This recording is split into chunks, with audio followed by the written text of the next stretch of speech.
This is Asia Insight, Asia Policy in a Pod. Welcome to Asia Insight, the podcast of the National Bureau of Asian Research. I'm Doug Strube, Director of the Center for Innovation, Trade, and Strategy. In this episode, we're joined by NBR Counselor Charles Bustani, a former six-term congressman and an expert on foreign policy and U.S. trade policy. Congressman Bustani will be serving as guest host for this episode and will lead a discussion on APEC 2023 with Ambassador Robert Holliman and Shihoko Goto of the Wilson Center. This episode is brought to you in partnership with the Heinrich Foundation. NBR would like to thank the Heinrich Foundation for their support of our year-long project examining APEC 2023. Over to you, Charles. Welcome, everyone, to this NBR podcast. It's a pleasure to join you today. My name is Charles Bustani, and I will be serving as moderator. I'm a former member of Congress and also a counselor at NBR. We are very fortunate to have two outstanding experts joining us in this podcast. Shihoko Goto is the Director for Geoeconomics and Indo-Pacific Enterprise and Deputy Director for the Asia Program at the Wilson Center. She specializes in trade relations and economic issues across the Indo-Pacific, as well as political developments in Japan, South Korea, and Taiwan. Prior to joining the Wilson Center, she was a financial journalist covering the international political economy with a focus on Asian markets, where she explored extensively policies impacting the global financial system as well as international trade. Shihoko, welcome. We also have an outstanding expert, a good friend of mine, Ambassador Robert Holliman, who is President and CEO of Kroll Moring International and a member of the Board of Advisors at the National Bureau of Asian Research. Previously, Ambassador Holliman served as Deputy United States Trade Representative from 2014 to 2017, where he had a very broad portfolio. He was responsible for U.S. trade and investment relations in Asia, including APEC and China and India. But he also had a number of sectoral responsibilities, including digital economy and digital trade, global trade policy in the areas of services, investment, and intellectual property and innovation. And prior to his time at USTR, Ambassador Holliman was president and CEO of BSA, the Software Alliance, from 1990 to 2013. Welcome, Robert. I'm so glad to see both of you. This is going to be a fun discussion. We're going to focus today on APEC 23 because it's a really important forum coming up this year, especially given that the United States is hosting it. So we're going to be looking at a number of the priorities, obviously, that the U.S. has and the possibilities that they may be able to achieve. The U.S. theme for this in 2023 is creating a resilient and sustainable future for all. And there are three organizing principles: interconnected, innovative, and inclusive. Sounds grand and wide open for all kinds of possibilities. But I want to add that the United States last had the opportunity of hosting APEC in 2011. And at that time, the U.S. announced TPP negotiations. So a lot has happened since then. If you consider that Japan led the effort to basically finalize the CPTPP after the U.S. pulled out of TPP. Now the UK is looking to accede to that, as well as China, Taiwan, and possibly others. Of course, we now know that RCEP is in place. It's a major trade agreement in the Indo-Pacific, initiated by the Southeast Asian countries. Of course, China is a big part of it, as well as Japan, South Korea, and others. And there are a number of things going on in the digital economy world, digital trade world, which that seems to be very active. And then lastly, the U.S. is trying to play catch-up with the Indo-Pacific Economic Forum, or IPEF. The U.S. has identified a number of trade-related priorities for APEC in the host year, specifically digital trade and digital connectivity, as well as supply chain resiliency and climate change. So let me just throw this broad question out to begin. In what areas do you think the U.S. can make tangible progress in its host year, and where do you see things being particularly challenging? Shihoko, you want to take that first? Yeah, so a lot has changed since the United States was actually the host country of APEC. And there's a lot of expectations for the United States to really bring this very disparate group of countries together But at the same time, there's a lot of skepticism as well. And that skepticism really comes from mixed messages that's coming out from Washington. So on the one hand, the United States is saying, yes, we want to work on connectivity and working together, and it wants to have a multilateral effort. But at the same time, it also appears to many outside of Washington that it still wants to look for a U.S.-led order on the economic front that is also matching that of a security leadership that it has. Now, on the security front, the United States has really been successful in bringing countries together to push back against authoritarian rule, not just in Asia, but also in Europe as well, against China as well as Russia. That kind of clarity, unfortunately, is lacking on the economic front. Now, the expectation, or the hope, I should say, is that APEC provides this forum for the United States to really step up to the plate, to bring its economic leadership and the economic agenda that would actually match the military leadership that it has actually provided to date. But if we actually open the box and see what the United States is offering, there seems to be a little bit of slim pickings. Yes, the United States has come up with IPEF, the Indo-Pacific Economic Framework. And I do think that the 4 issues that IPEF lays out is something that is very much forward-looking, and they are issues that other countries can actually rally around. That is to say, trade facilitation in particular, ensuring supply chain resiliency, sustainability and decarbonization, and dealing with corruption and focusing on good governance. These are issues that most of the APEC member countries can actually agree on. But at the same time, there's a lot of pushback, especially from Southeast Asian countries, saying, oh, it's a trade deal. Where's the market access? What are we getting out of this? Why should we sign on to it?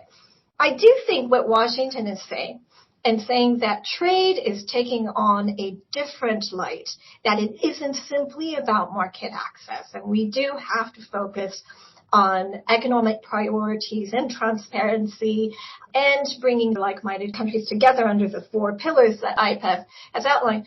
That is something that can and should be pushed forward at the APEC meetings that are coming forward. But at the same time, the United States does need to recognize that what the Indo-Pacific region in particular is looking for is not just about adhering to the rule of law, but it does actually need greater access to U.S. markets, which are lucrative. It does need to have greater development assistance. It needs support on infrastructure development and the like. And the United States actually needs to put a great deal of money as well as effort into achieving some of these goals. So let me leave it at that for now. Thanks. Robert, why don't you take it from there? What's your perspective on this, on the challenges the U.S. may face with this APEC meeting? You know, Shihoko's laid out the broad possibilities, but there's some serious challenges too. Well, I want to start by congratulating the Biden-Harris administration for agreeing that the U.S. would host APEC this year. There was a gap in the economies that we're hosting, and this year was a gap that Vice President Harris spoke out in Asia, actually in a visit to Singapore, saying that the U.S. would step in and be willing to host. And I think that is no small feat, in large part because this is taking 21 economies, coming up with a year's worth of work, multiple work streams that range from traditional trade to cybersecurity to health to economic opportunity. And so it's a big agenda. At the same time, I think we have to recognize that APEC as a platform is an important platform, but it's not sufficient to accomplish everything that the United States would wish to accomplish in the Asia Pacific related to trade or other issues more broadly. Certainly it is challenged as an organization at this point by the fact that Russia is one of the members of APEC. That, because of the conflict in Ukraine, poses a whole series of challenges for the organization, as it does in other forums where the world is sort of grappling with the conflict that's underway. Certainly China is a major player in APEC. The United States has welcomed China as a participant in APEC among the other economies, but there are some differences that exist. So we think it is, and I think it is an important platform for the United States, but it's not sufficient to accomplish everything that the United States would like to do. So what I'm optimistic that the Biden-Harris administration is doing is they're taking multiple tools that are in the tool chest and trying to say, how do they assemble those to provide a more coherent leadership opportunity in the Asia Pacific? And there, I think, a lot of work remains to be done, but we see the pieces coming into play. We see the APEC host year this year. We see the Indo-Pacific Economic Framework as one of the tools in that tool chest. We see work that's happening in other forums, including the G7, G20, that fit into this as well. What happens through all of this activity? I think it's too early to tell. Trade in particular is a very challenged topic in the U.S. for domestic reasons. But I think it's important for the U.S. to be showing that we're a Pacific nation, showing that we have ambitions, to be working with our allies. And it's particularly important since the U.S. has opted out of some of the major trade agreements like the TPP or the CPTPP. I don't see any imminent likelihood that the U.S. will be going back into those. So we need to have other venues, other avenues in which we engage. APEC is an important one for the U.S. this year, but it is important particularly when combined with some of the other initiatives. How important is it, Robert, for the U.S. to have deliverables coming out of this, more specific deliverables, as opposed to demonstrating leadership on the big stage of APEC, which is important. It shows our interest is there, our engagement is there. But really, in judging success, is it really important to have deliverables coming out of this? Well, most APEC annual meetings, leaders meetings, have a series of statements around the alignment of the leaders on key topics. I think those statements are important. They've been challenged in some recent years where we were unable to get those statements, but I think that we will get them for this year. But then the question is, do the statements support any major initiatives of the host economy? And there, I really think we don't know the answer to that. It's just too early to tell. Certainly, the U.S. will try to use APEC as a rallying cry around the Indo-Pacific Economic Framework. On the other hand, not all of the countries who are in the Indo-Pacific Framework are members of APEC. So APEC isn't a precise fit. The U.S. has a similar agreement to IPEF in the Americas. Some of the countries in some of the economies in APEC are in the Americas initiative. So I think this is really, it is seeing elements of how those pieces can come together. What I hope we get away is a sense this year that there are some common elements that bind us together. I think climate is probably a very strong area where, because the U.S. passed the Inflation Reduction Act, we're seeing some major investments at home. I think you could see the U.S. carrying some of that strength into what the U.S. is trying to do on climate in APEC, IPEF, and elsewhere. I think some of the digital issues are a bit more challenged because of some of the localization practices that are being put in place among some of the APEC economies. I think it's, remains to be seen. I'm not expecting major announcements or major breakthroughs in the U.S. host year for APEC, but I think we should see that they're making progress towards some of the longer term objectives for the U.S. Right. Shohoko, what do you think about that in terms of deliverables? I mean, obviously, IPEF has a number of pillars. Some of these may be more promising and fruitful in terms of getting to some sort of statement or agreement that could be seen as a deliverable, others not so much. What's your view? Right. Well, because APEC represents such a diverse grouping of economies, including economies that are actually not countries, right? So we have the inclusion, for instance, of Taiwan, as well as Hong Kong. And here's the United States bringing together these as China would see it, parts of the Chinese regions together with Russia. And so when we talk about deliverables, actually having all of these disparate groups in one forum is a deliverable unto itself, given how much political tension there is. But on the Taiwan issue in particular, we've seen Taiwanese President Tsai Ing-wen visiting the United States, but there is going to be this question of how does the United States deal with the leadership of Taiwan and how can it be included. And so that in itself will be a gauge of the U.S. relations with China and to what extent Washington is prepared to push back against some of the agenda and the definition of what China is, according to Beijing.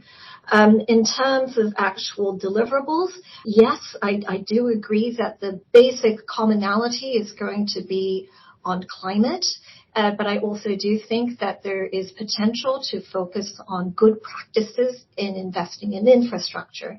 And so, yes, we talk about some of the coercive examples of Chinese lending practices, but at the same time, when it comes to environmental lending, some of the Chinese projects actually have high standards. And so there is this opportunity to really focus on what do we mean by investing in infrastructure and what kind of opportunities can there be. And remember, although the United States is the host country, there are going to be a lot of sideline meetings, like any international grouping of leaders. And so that is going to be somewhere that we're going to focus a great deal on. And some of the deliverables may come from the sidelines. Yeah, that's interesting that the sideline meetings might be the most fruitful venues in terms of getting some things that the administration can come back and brag about. On digital trade, Robert, you mentioned, it's going to be difficult to find agreement in a number of these areas, but there are some agreements out there. The DIPA is out there. There's an agreement between Singapore and Australia. Of course, the U.S. has one with Japan now. Do you see any pathway to seeing some kind of collaboration there and expansion around digital trade? I think this modular approach, I think it's within DIPA, is an interesting approach because it does account for changes in technology, changes in standards, and so forth. Any possibilities there? It's a great question. I think that the Digital Economy Partnership Agreement with Chile, Singapore, and New Zealand is an interesting model. I suspect that many of the aspects of that are going to be mirrored in what the U.S. is putting on the table in the Indo-Pacific Economic Framework Agreement on digital. We haven't seen the text yet, but I think the concept is that it's much of what's in the DIPA agreement, but with other elements added. And I think that was really large part a decision by the United States to ensure that there was a breadth of support domestically in the U.S. for our discussions. I think there were some who believed if they were only digital discussions, or if the U.S. just joined the Digital Economy Partnership Agreement, that would sort of exclude other areas, whether it was environment or worker rights or other economic issues that are important. So the U.S. made the decision that rather than doing one pillar, that they would have digital provisions in the trade pillar of the Indo-Pacific Economic Framework, and there would also be digital provisions in one of the key Commerce Department-led frameworks. So I think we're going to see a lot of the discussion in that context. Now, what does it mean for APEC? I think here we're going to see more targeted approaches to digital trade. I think the expansiveness of whether it was the DIPA or the IPEF, it's unlikely to see that in the context of APEC, again, because of some of the entrenched views of some of the economies. But I think you'll see elements of this being discussed. I was at earlier APEC meetings this year. We had some panels about cloud computing and best principles for cloud first principles. I'm excited and have been excited about cloud computing for a long time because it really brings down the cost of computing infrastructure so that it can be used by large corporations, small corporations, startups. And I think we see cloud infrastructure growing around the world. So I think things like that can be discussed as a foundation of the digital economy. I think there are other elements that are harder, but where also APEC has been the incubator. For example, APEC created the APEC cross-border privacy rules, which was a framework to allow raising standards for privacy protection among the APEC economies, but also allowing data with the appropriate protections to be transferred across borders. Well, the U.S. and a number of the APEC economies had decided it was such a good thing in APEC that we actually needed to lift it out of APEC. And the U.S., Japan, other countries are creating the global cross-border privacy rules, where they're basically saying, let's not limit this to the APEC economies, but let's make this system of data transfers a principle that other countries can join, even if they're not in APEC. So it's a good example where APEC can be an incubator. So it's a mix of various elements.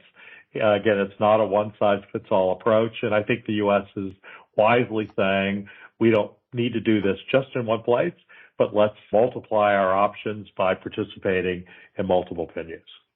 Let's talk for a minute about China and Russia being part of this. It really is truly remarkable that this group of countries will be coming together, but then you have other countries in the region, predominantly the Southeast Asian countries, which really don't want to take sides in all of this, and they're very cautious about jumping into something that will be construed by one side or the other as taking sides. Relations between the U.S. and China are not good. Do you expect some of that dynamic to play out at APEC, or do you think, the Chinese will come sort of in the spirit of let's figure out what we can agree to economically, or will they take this position of quickly labeling everything the U.S. tries to do as containment and, the attempt to hold China back? What do you think about that? I know it's a sticky question, and we're speculating in some respects, even trying to talk about it. But we do know that a number of countries in the region are really reluctant to take sides. Well, I'll start on that. I think the good news is that countries really don't have to take sides. China is in APEC. Russia is in APEC. Really, the complication in APEC at the moment is Russia. But even there have been statements. Last year, Thailand was the host of APEC, and there was an APEC leader statement. There were some disagreements about how to talk about Ukraine, but the economies, to use the APEC term, managed to come together and find general consensus. So I think the U.S. is very much of the belief that we'll be able to do the same thing this year.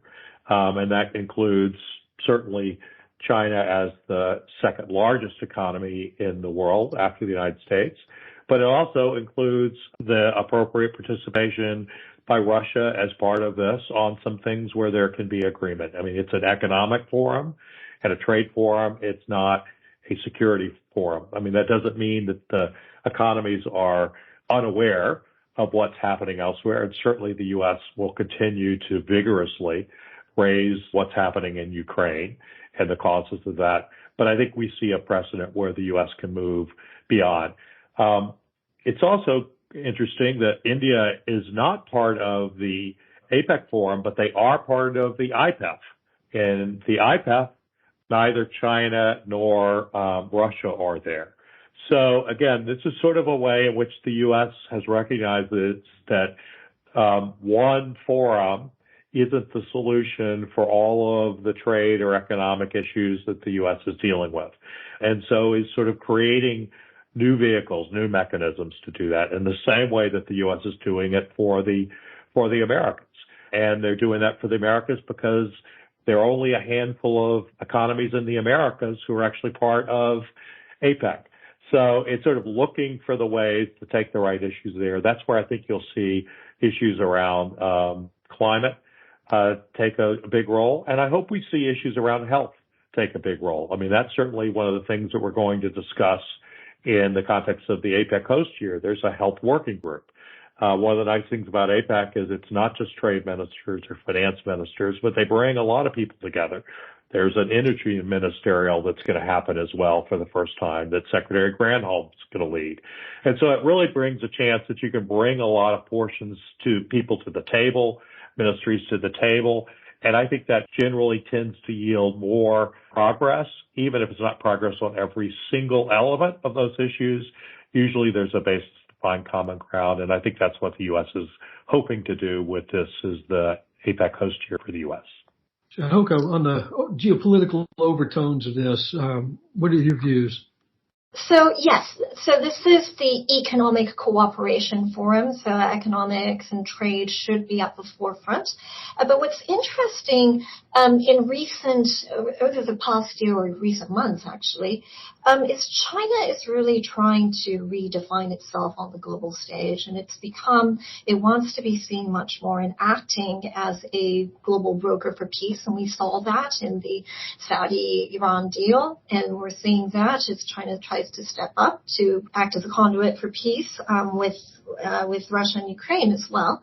So in answer to your question, Congressman, initially about is this going to be a forum for division, I actually think that China would want to step up to the plate and be seen much more as a global statesman. But that's not necessarily to say that it's going to agree with the agenda that the United States is going to push forward. Far from it. What we may see is much more of an alternative vision and kind of poking holes in some of the agendas that the United States is bringing forward. So, of course, we see China as a champion, or China wants to position itself as the champion of the global South. And so some of the issues of the global South is going to be about debt relief, of course. And also, we also have to remember that during the global financial meltdown of 2007-2008, it was China that was actually played a tremendous role in ensuring that there was financial stability. And so we will see the issue being addressed about the financial systems as much as about the trade regime as well. But are governments actually going to bite, right? Are they actually going to join that bandwagon as China seeks to reposition itself as this global statesman? That's going to be very difficult. We see the track record of China and the unfair lending practices that it has. It's going to come under a great deal of criticism on all fronts, but at the same time, there is going to be a lot of concern about the United States as well. I do want to point out that one of the biggest challenges facing the United States as APEC leader is going to be that there is a lot of concern worldwide about the risks that the United States itself poses, and they come in a number of forms. One, of course, is the political realm. I just came back from Taiwan last week, and one of the biggest questions that the Taiwanese have is about the stability of the U.S. political system and what's going to happen to U.S. commitments if and when a new administration takes over. So right now we're talking about IPEF, but is IPEF going to go the way of TPP so that when there is a new administration, is the United States going to rip that up and move on and develop a new agreement, and what happens then? There's also a lot of concern about the consequences of the Inflation Reduction Act in the form of protectionism in the industrial policy that the United States is moving forward with. So these are some of the issues that the member economies of APEC will be raising. Again, this is not going to be something that any country or countries are going to be able to agree upon, but that certainly will be a challenge that the United States will face as it tries to bring countries together. Yeah, Chihoka, I'm glad you raised that point about uncertainty about U.S. politics and the political system and the partisan divisions, because I've heard this too. There's concerns about coming, whether it's from Europe or Asia. What's the future? Will the United States, in fact, be a reliable partner? And it raises the question about, all these initiatives. So I think one of the big challenges for the United States is to say, regardless of who's in office, the U.S. will be engaged in Asia And of course, we send conflicting signals in that regard. So it'll be very interesting to see how the administration handles that undertone that could arise.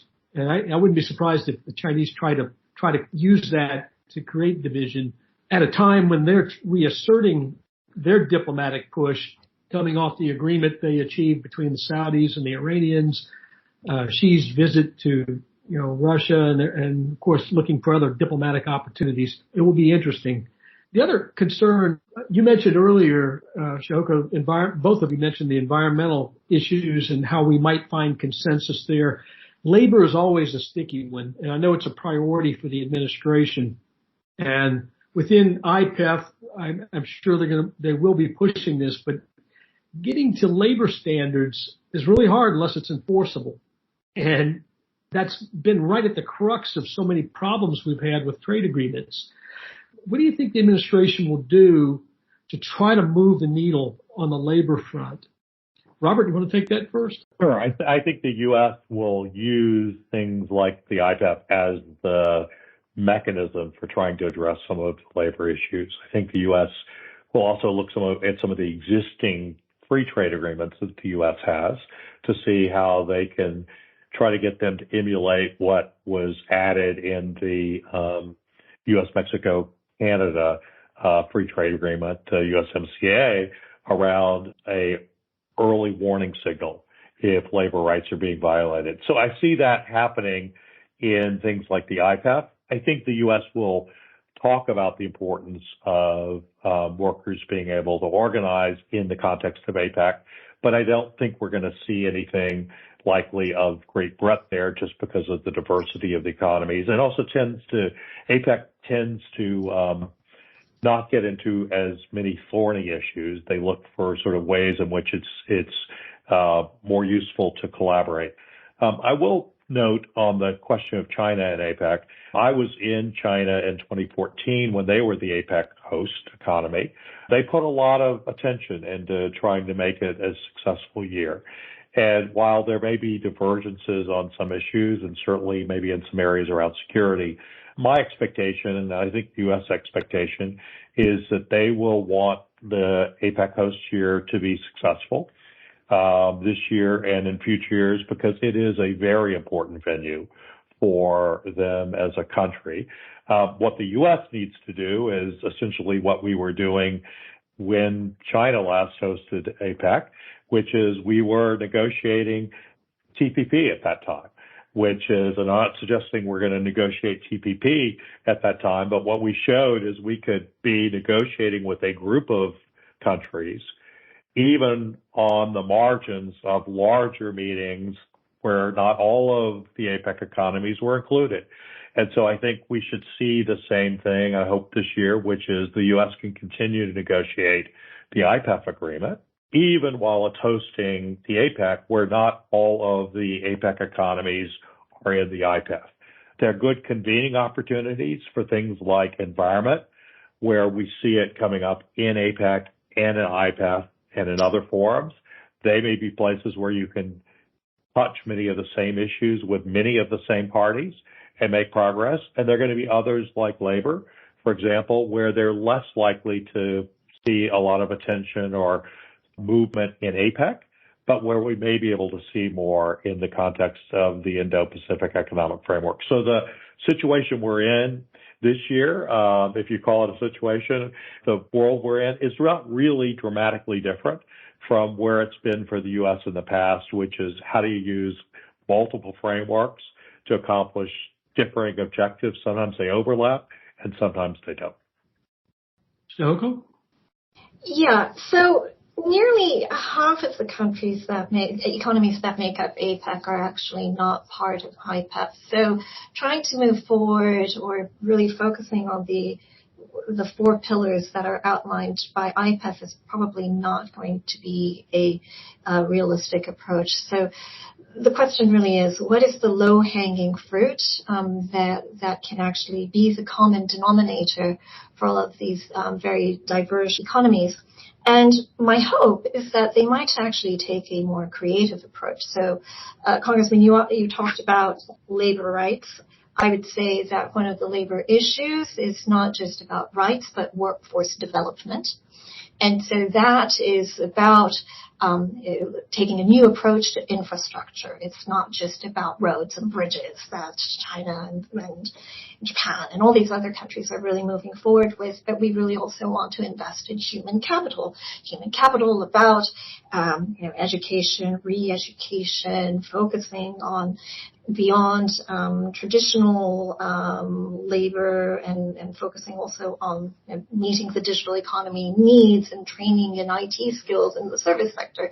And these could be fairly non-controversial if put right, and it would be relatively easier to reach a consensus. So I hope that there can be an opportunity to really think about new ways of addressing the infrastructure issue. Yeah, certainly a major need in the Indo-Pacific, whether it's ports and other types of infrastructure. And it's certainly going to take a lot of money, which means no one country can take on the burden. And coming up with cooperative agreements with certain standards around lending in these projects could be a fruitful way to go, depending on how it's approached. That's quite interesting. I like your idea about workforce development. It's a better way, a more positive way to speak about these issues in many respects, a more inclusive way to do it. Well, we're getting down to the end here. I just want to open the door for either of you. Say whatever you want to say that we haven't covered. It's such an interesting topic. There's so much to discuss. Robert, why don't you take the first shot at that one? Well, two things I'll say that I think for APEC year are things where we'll see continued progress and success. One is APEC has had a long history of talking about women's economic empowerment, very successfully through different administrations in the U.S. and really going to focus on women in the workplace, women's entrepreneurship. I think we're going to see that's a U.S. priority for this year, and that's an area where we've seen consistent agreement and movement in sort of lifting up in the context of APEC the important role of women,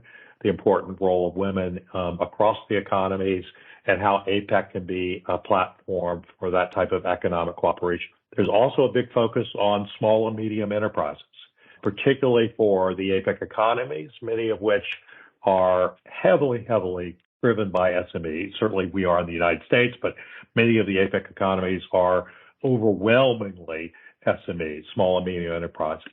And so lifting that up as part of APEC is something that the U.S. wants to do and where we've seen consistent attention.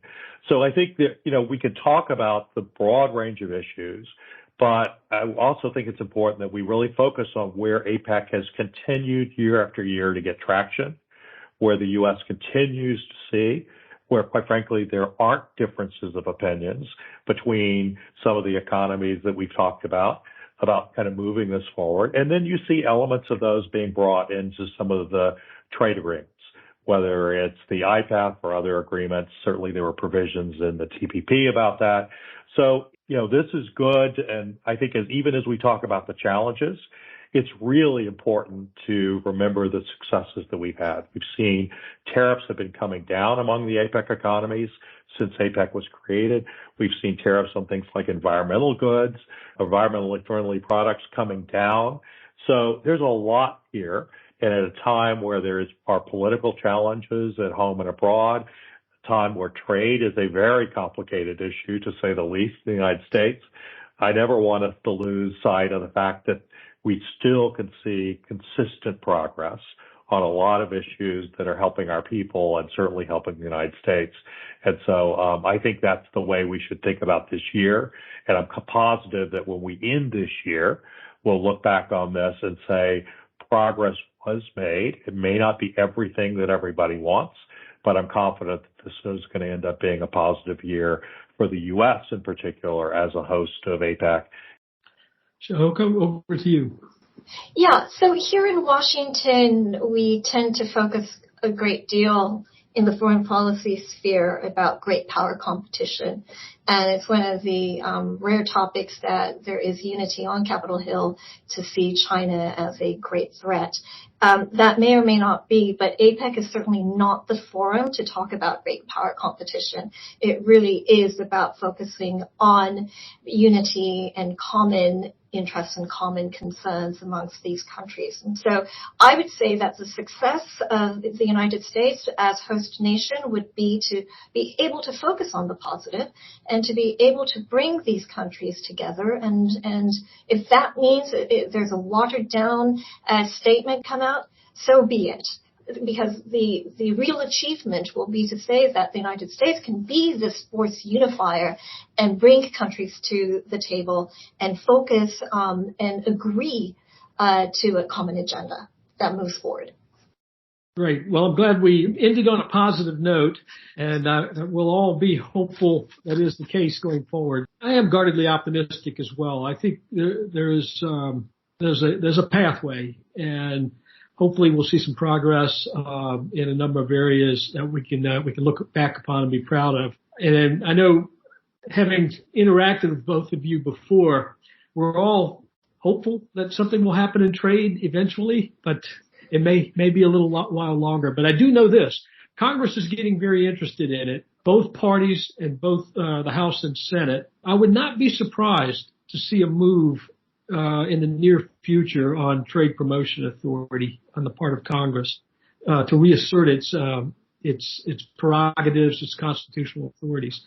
So maybe for a future discussion we can talk about that. But meanwhile, I share your optimism and look forward to seeing the results. And thank you both for taking time to be a part of this NBR podcast. Thank you. Great. Thank you. Asia Insight podcasts can be found on Apple Podcasts, Podbean, and Spotify. Thank you for listening to this episode of Asia Insight.